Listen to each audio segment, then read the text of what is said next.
వెలుగు అనగా యేసుప్రభు వారే లోకరక్షకుడిగా వచ్చి ఉన్నాడు. మనుషులను వెలిగించడానికి, మనుషులను బ్రతికించడానికి, మనుషులను క్షమించడానికి, మనుషులను ప్రేమించడానికి, మనుషులను ఆయన స్థానమునకు చేర్చటానికి, మనుషులను ఆయన స్థాయికి చేర్చడానికి ఆయన వచ్చి ఉంటే, ఈ మనుషులు అంటున్నారు మాకు అవసరం లేదు ఆ వెలుగు, మాకు అవసరం లేదు ఆ జీవము, మాకు వద్దు యేసుప్రభు వారని చాలామంది చాలా రకాలుగా మరి దేవుడిని దూరం చేసుకుంటున్న అంశాన్ని మనం చూసుకోగలుగుతున్నాం. కాబట్టి దేవుని వెలుగును కలిగి మనము జీవించాలి. దేవుడి వెలుగు అనేది ఆరిపోయేది కాదు.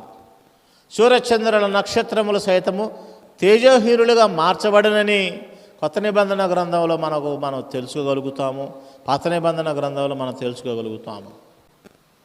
కానీ దేవుడిచ్చేటువంటి ఆ వెలుగును మాత్రము మనం చనిపోయినా సరే మన ఆత్మ వెలుగు రూపములో అనేకులకు దారి తీసేదిగా ఉంటుంది.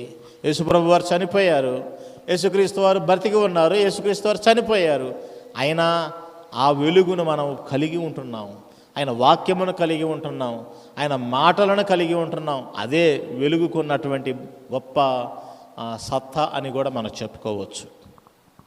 కాబట్టి గమనించండి, అన్యజనులకు వెలుగుగా ఆయన యేసుక్రీస్తు వారు ఈ లోకానికి వచ్చి ఉన్నాడు. అదే కాకోకుండా ఆశ్చర్యకరమైన తన వెలుగులోనికి ఏం చేస్తున్నాడంటే ఆయన మనలను పిలుస్తున్నాడు. ఆశ్చర్యకరమైన వెలుగులోనికి పేతురు రాసినటువంటి మొదటి పత్రిక 2:9 ఒకసారి మనము ధ్యానం చేసుకున్నట్టయితే, అయితే మీరు చీకటిలో నుండి ఆశ్చర్యకరమైన తల వెలుగులోనికి మిమ్మల్ని పిలిచిన వాడు గుణాతిశయములను ప్రచురము చేయ నిమిత్తము.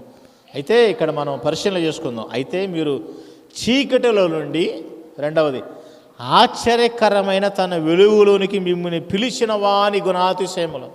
ఎవరు పిలుస్తున్నారు? వెలుగులో ఉండి రా రా రా రా అని యేసుప్రభు వారు పిలుస్తూ ఉన్నాడు.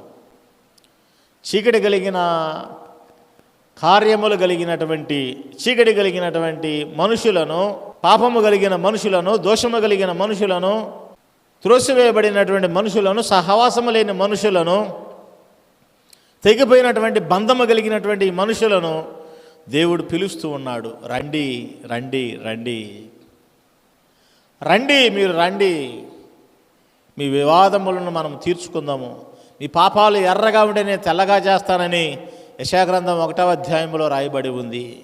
రండి మన వివాదములను తీర్చుకుందాము.